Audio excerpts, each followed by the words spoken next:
So one of my secrets is that I break out key categories.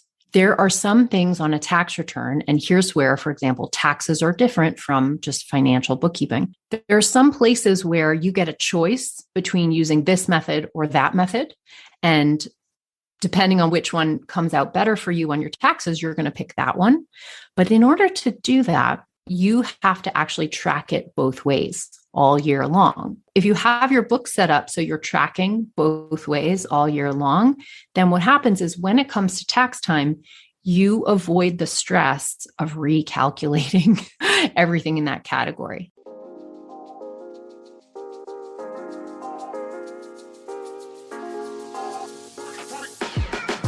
Welcome to the Sunlight Podcast. In this show, we're talking about taxes, money, and careers for creative people who have a big vision for changing the world with their work. I'm your host, Hannah Cole, artist, tax pro, and the founder of Sunlight Tax. If you're an artist, designer, or creative entrepreneur who wants to grow your business sustainably, manage your taxes, and build a stash of fuck you money so you can control your own time and have a bigger impact with your work, you are in the right place.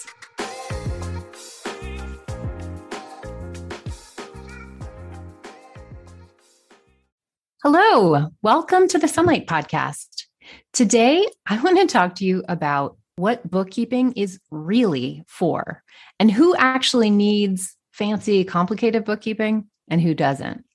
All right, so it's really easy to get overwhelmed and confused when it comes to your bookkeeping. And I think most people, if you don't have any formal accounting training, and most of us don't, it's really easy to kind of get caught into all the language and categories inside of various bookkeeping softwares that you see, or things that your friends need, or things you've read in the news, and not understand kind of what role bookkeeping is actually supposed to play in your business versus a different kind of business. Okay. So a micro business, which if you're listening to this podcast is probably you. I mean, even me at the level that I am a micro business, right? A micro business is actually quite a bit larger than the dollar amount that you might think it is.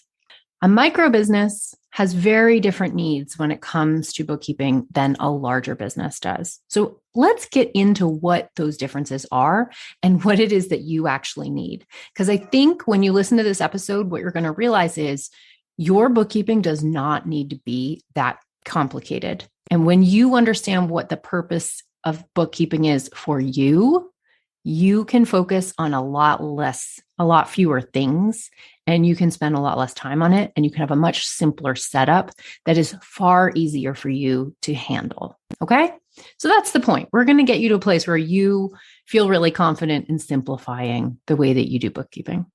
So first off, if you're listening to this podcast, the chances are you do not need what we call audited financial statements. Okay, what the fuck is an audited financial statement? All right. So a lot of bookkeeping and accounting revolves around the needs of larger companies, the largest being publicly traded companies that we actually can buy shares of on the US or international stock exchanges. The Securities and Exchange Commissions is a regulatory body in the US that actually regulates the way that financial statements must be prepared if you are a publicly traded company like Coca-Cola, like Tesla, like Berkshire Hathaway. Okay. Now, if you're listening to this podcast, you aren't running a company like that, right? Almost nobody listening to this podcast ever is at the helm of a publicly traded company. That is a huge company. It's nothing like the business that you have. Audited financial statements are a really awesome thing. They're important, right? But they are for a level of business that has nothing to do with you and your small business. Okay. So these are the categories of people who actually do need audited financials. And I'll get a little bit into what that's about. So if you're a publicly traded company, if you're selling shares, if you're bringing on stockholders, people are buying equities of your business, you need audited financials. Also, if you have a large retirement fund, the IRS actually steps in with some regulations. You need audited financials. If you have a retirement fund, I believe it's over 100 people in your 401k program, for example. And that's because there are rules around the tax shelter of a 401k that the IRS regulates. So they want to see audited financials to make sure basically that your financial statements are on the up and up. That's a good thing. Nonprofits also need an annual audited financial statements to maintain their nonprofit status. Again, this is saying like, basically, do you have certified legitimate books and financial records and controls? Because if we're going to let you pay no taxes, we want to see that you are, maintaining a legitimate organization, that this is not somebody's slush fund, right? So that's also really important. That's also a sort of IRS side requirement versus the SEC, the Securities and Exchange Commission, which regulates publicly traded companies, like stocks, the stock market, that kind of thing. The one category, so you probably are not in any of those categories. Maybe if you're listening, you might have a nonprofit. A couple of my clients do, but probably you're not in any of those categories. The one group of you who may at times, not every year, but just every rare occasion may need audited financials is if you are going to a bank, if you're going to get a business loan, or if you are like my friend Jessie, for example, who's at the Asheville Tea Company, she very likely has needed audited financials at times because the Asheville Tea Company has taken on shareholders, right? So if you're in a startup phase of a business and you actually want to take on shareholders and have investors in your business, that would be a time that you need audited financials. So what does it even mean, audited financials? So the point there is basically in accounting, when we have financial statements like the balance sheet, statement of cash flow, and the profit and loss statement, the point of those is that they need to follow the same rules across the board. The point is you should be able to look at one balance sheet from one company and compare it to a balance sheet from another company, and it should mean the same thing. The way that you come to, for example, your top line revenue number should be the same at this company as at this company. And there's a whole regulatory body that sort of talks about what the proper rules are for that kind of accounting. It's called GAAP, Generally Agreed On Accounting Principles. So GAAP accounting means that you're doing things sort of according to the rules, right? So again, this is something that's important for larger companies. It's less of a big deal when you are a small scale business, like a self-employed person. So, and also just like a little side note, if you've ever wondered what the letters in CPA stand for, Certified Public Accountant, have you ever thought about that public part and been like, why public, right? What does that mean? So that actually plays into this. That's what this is about. The idea is a CPA does an audit. A CPA, part of the 4 subject areas that a CPA studies is audit. The process of audit. That doesn't mean audits for the IRS. That means audit is a methodology in accounting to kind of comb through stuff and see that it is right and proper, right? So a CPA, one thing that a CPA can do for you is provide audited financial statements. That is a service that CPAs provide. The public is because those statements need to be, generally, it's going to be public facing. And because, for example, if you're a publicly traded company, then you need that. So that's sort of what the public part of CPA is getting at. Now, the rest of us, we don't need these things. We don't need audited financials, okay? For most small businesses, if your income is anywhere between $0 and say $100,000, actually probably all the way up to $500,000, you just don't need this. You don't need audited financial statements. So when you're running a small business, especially one who files your taxes on a Schedule C, and P.S., a Schedule C is just the default. So if you don't even know what I'm talking about when I say that, you have a Schedule C. What I mean is that if you don't have another tax entity like an S Corp, a partnership, or a C corporation, then your needs are very different. Okay. Basically, at this scale, the micro business scale that you're at, if you're listening to this podcast, the chief reasons that you need bookkeeping are you need to know your profit and you need to have predictability around what you owe for taxes. That's kind of it, right? You do need to know every quarter how much profit you made. And that is, one, so you can make business decisions so you know how much money you have and if you're profitable. But 2, you also need to know your profit so that you can pay your estimated quarterly taxes. That's another very key and important reason You need to know your numbers when you are a micro business. Okay. So that's it. Knowing what you owe for taxes and knowing what your profit is. That's kind of the reason that you need bookkeeping. Bookkeeping itself can bring small businesses into a real world of confusion because it's actually a pretty complicated system when you use what is called double entry bookkeeping. I could do a whole episode on what that is. It's a really cool system invented in the Renaissance by the bookkeepers, the best bookkeepers in the world, who were hired by the Medici family, who you may know because they also hired the best artists to make the best art that you probably studied in art history. But anyway, that's how old double entry bookkeeping is. It's a really cool system, and that's what all software today is based on, but you don't actually even need it. Right. So the thing about double entry bookkeeping that is so confusing for people is that 2 accounts, there's a double entry for everything that happens. If I buy $5,000 of supplies, then in double entry bookkeeping, my supply account, like the actual supplies I have on hand, goes up by $5,000. But my cash account at the same time goes down by $5,000. So I'm $5,000 richer in actual supplies, and I'm $5,000 poorer in money, in cash, right? That's the double part of double entry bookkeeping. It's pretty magical. It's pretty powerful. It actually allows you to track all kinds of things that were never trackable before it was invented. But it also can make you very confused if you don't have formal accounting training, because you really need accounting training to understand how it works, right? There's debits and credits. There's the left side of the balance and the right side of the balance. There's liabilities, equity, and assets. I mean, it gets complicated.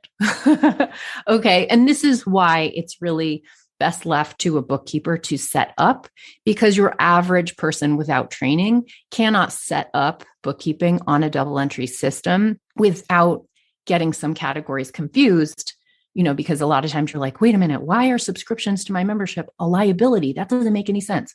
Well, it does make sense if you kind of understand financial accounting and how it works, but you don't need to. That's the point. Okay.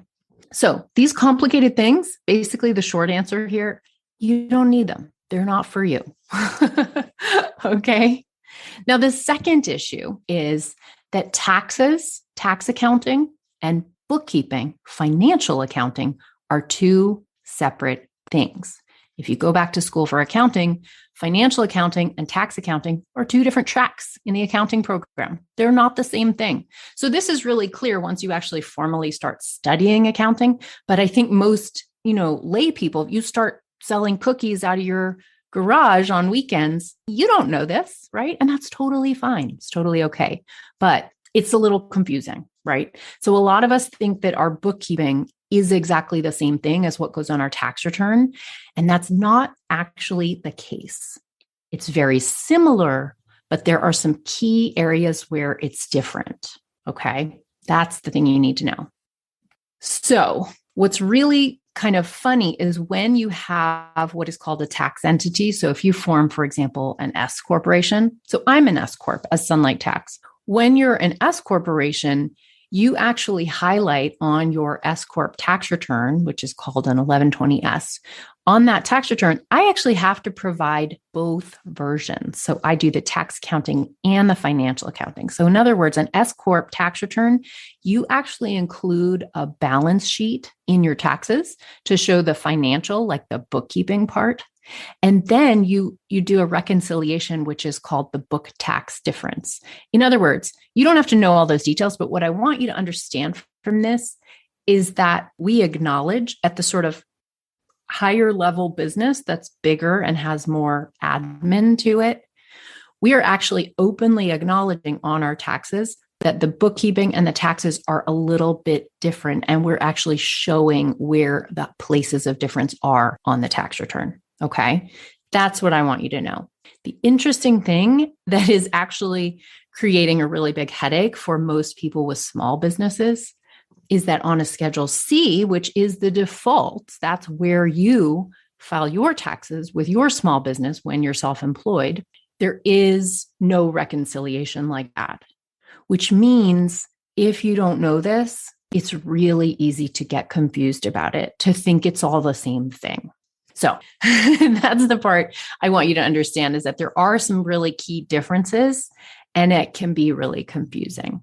So you might need to move to a system where you track, you actually maintain the financial statements using double entry bookkeeping software. If you, for example, form an S Corp, then you're going to need that. Okay. If you take on employees, it's a good idea to have it, right?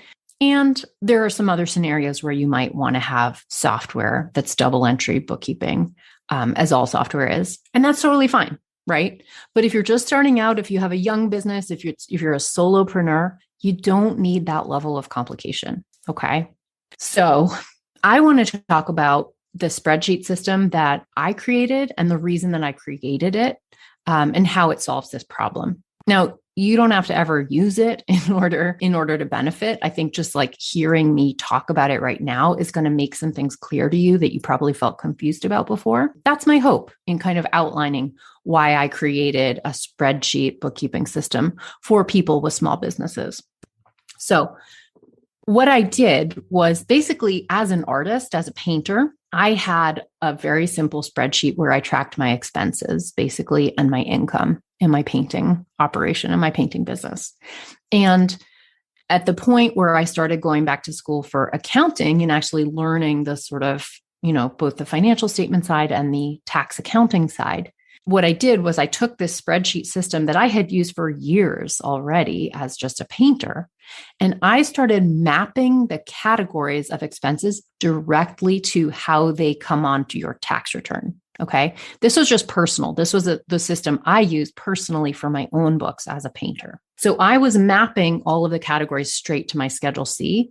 What this means is that I only had to track the categories of expense that were on the Schedule C, and that I wouldn't have to recalculate them at tax time because they were already pre-sorted into the right buckets, right? So that was sort of the baseline of this spreadsheet system. But over time, I came to refine it more and more, so it was more powerful. Let me just talk to you about the other stuff that it does. So one of my secrets is that I break out key categories. There are some things on a tax return, and here's where, for example, taxes are different from just financial bookkeeping. There are some places where you get a choice between using this method or that method, and depending on which one comes out better for you on your taxes, you're going to pick that one.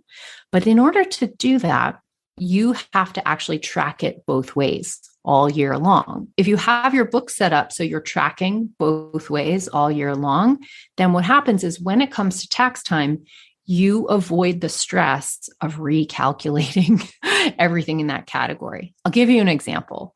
Your meals, right? Meals while you're traveling, there's a different method you can use optionally that's often better for you. Or you can use the actual expense that you paid for that business meal. Now, if you lump all your business meals together into only one category, you are going to have to recalculate that category every single time it comes to tax time. And that is so freaking annoying. This is what causes you all that headache and stress where you're like, wait, I tracked this. Why do I have to redo all my work? Right? So what I did was I built my spreadsheet system where you're automatically set up to track both methods at the same time, so that when it comes to tax time, you just look down the chart and you compare this number versus this number, which one is a bigger deduction for me? And then you pick that one instead of having to go back in and pick all your travel meals out of the category of business meals and recalculate all of it. Okay. So that is one of those special categories where calculating something in two different ways just saves you tons of headache and stress when it comes to time to calculate for your taxes.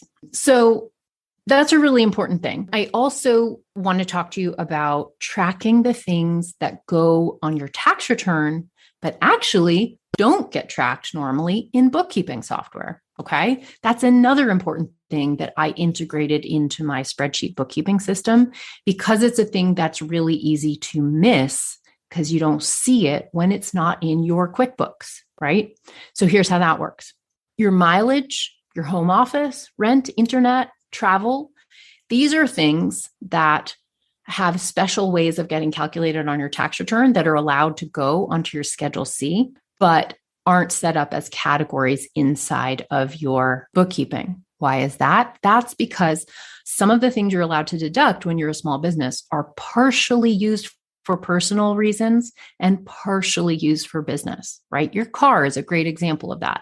You probably use the same car to drive to the grocery store, to pick up your kids, as you use to go to an opening, do a supply run, visit a client, right? So part of that mileage, the client, the supply run, that is deductible. And part of the mileage, the grocery store, the kid pickup, is not deductible. And so this is an area where you're splitting one expense between two places, taxes and personal. Okay. So on my spreadsheet system, I have various tabs where we pull out these things, mileage, travel, your home studio, so that we can see which portion of that personal expense is actually something you get to take as a business expense. Okay.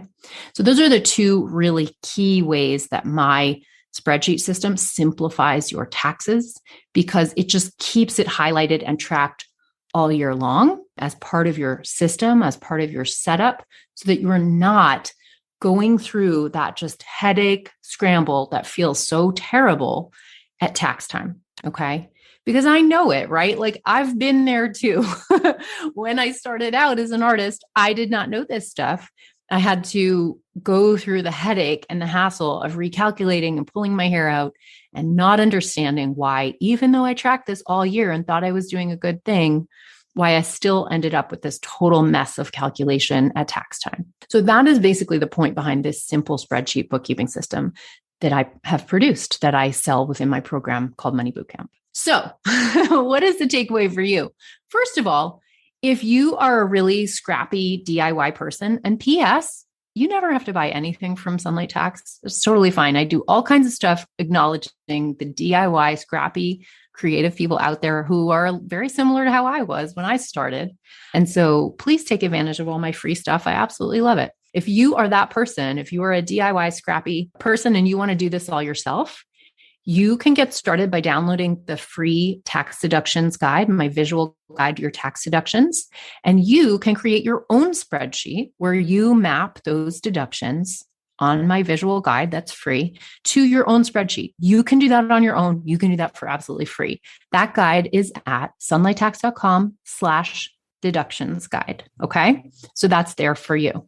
Also, if you don't have that visual guide yet, it's really helpful. So I do encourage you to download it under any circumstance. But of course, in my program, I have this work all done for you. So if you feel interested this year in getting your taxes organized, in not having to recalculate again, setting up the system one time and not having to do it over and over every single year, then join Money Bootcamp, because inside my program, I give you this simple spreadsheet system, which is designed for people with businesses that file their taxes on a Schedule C. In other words, you're not an S Corp, a partnership, a nonprofit, or a C corporation.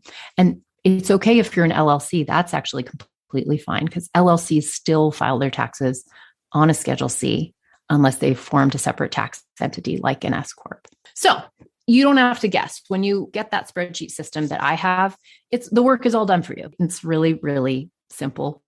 And unlike software, you don't have to pay for it every month, right? That's one of the kind of beautiful things about a simple system. You pay to join Money Bootcamp, but then you get this spreadsheet and you have it for life. It doesn't change, right? Like it's there for you all the time without a monthly software fee, which you might be paying currently.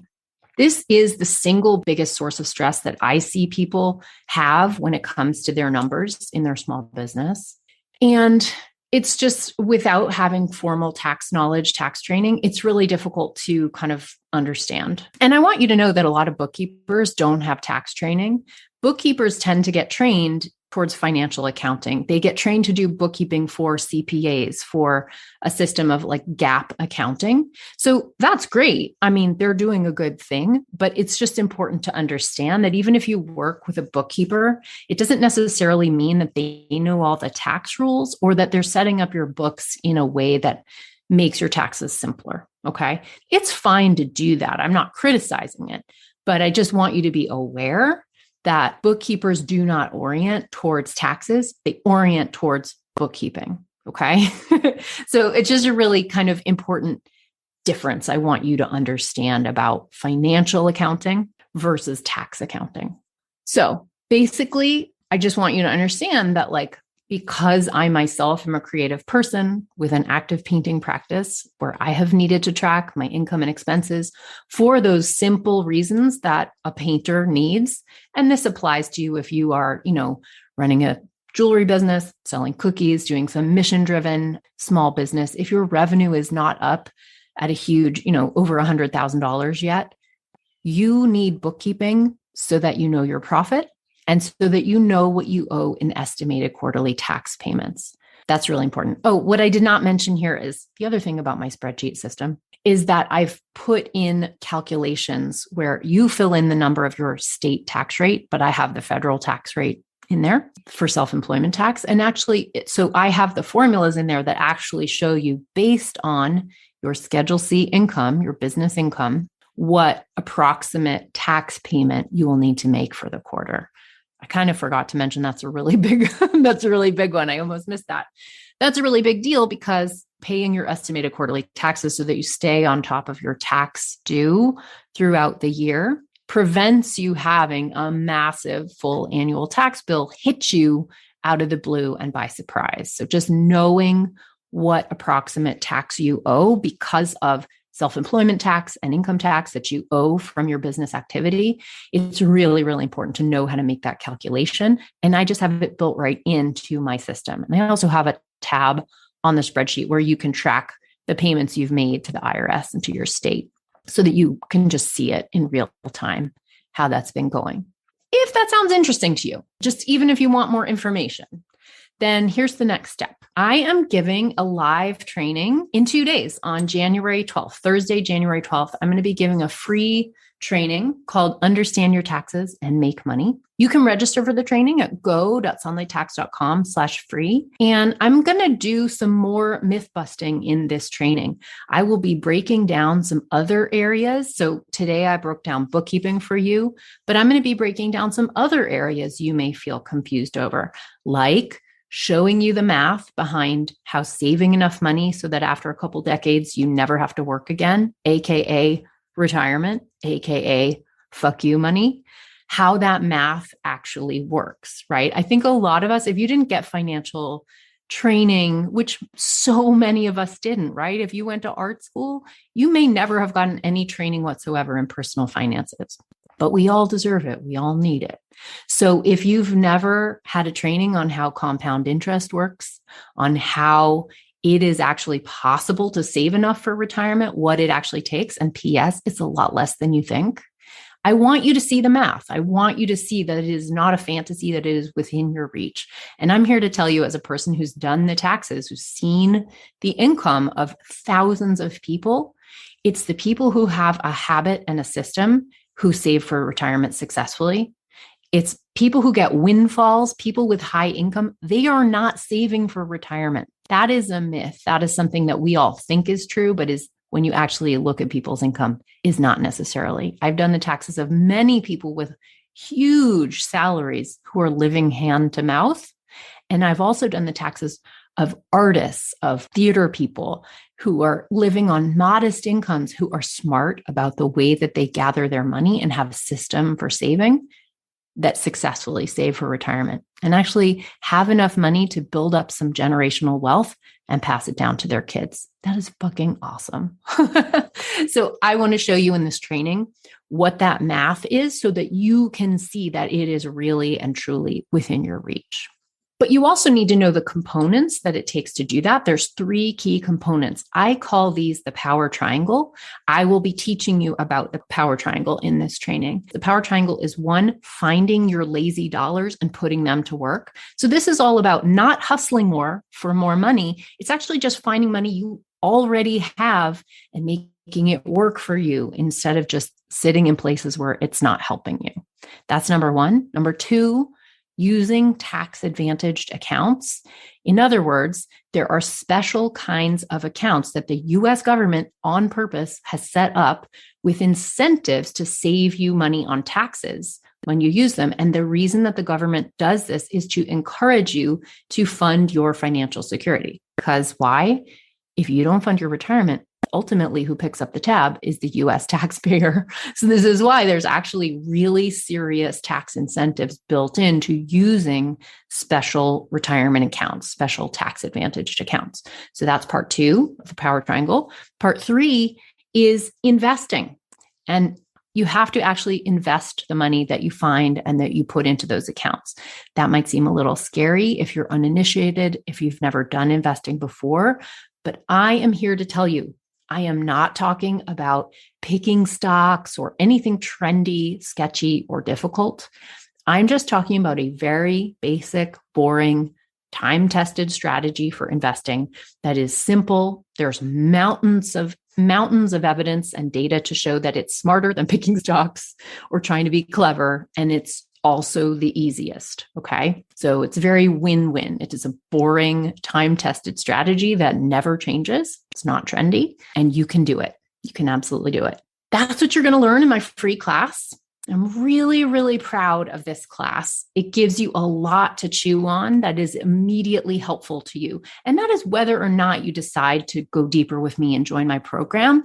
You never need to join my program at all. Just come to the class and just get inspired, learn some information about your money that's going to really help you kind of set up yourself for the future. And if you decide you do want to go deeper with me, I will also be just giving you the information about what my program is, what it costs, what you get, the basic info you need to make a buying decision to see if it is a fit for you or not. There's no high pressure sales tactic. It's just here's the info.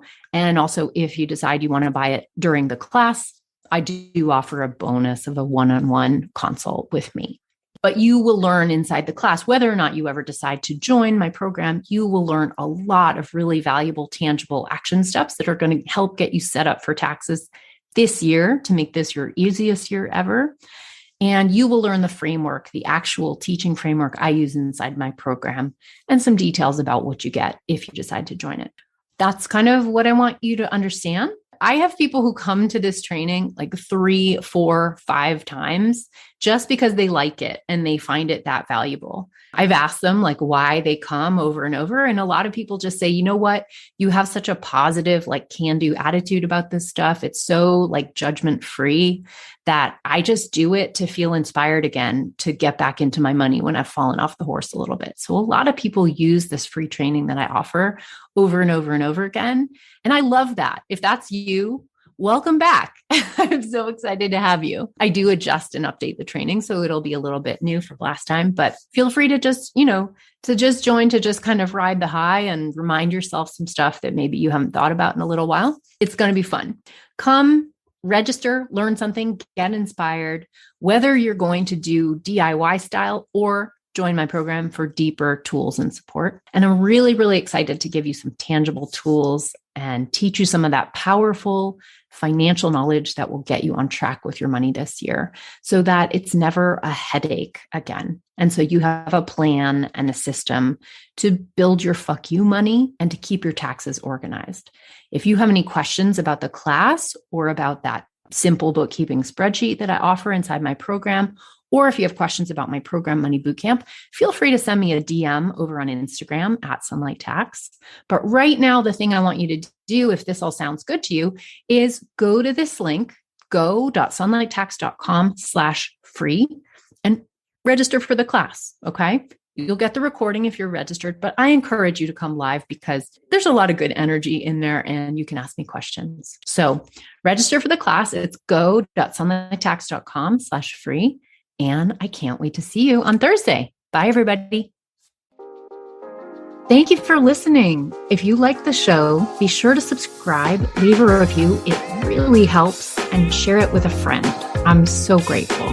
This podcast is for education and entertainment only. Nothing in this episode should be taken as individual tax or financial advice. You can find all the tools, books, and links we reference at sunlighttax.com/podcast.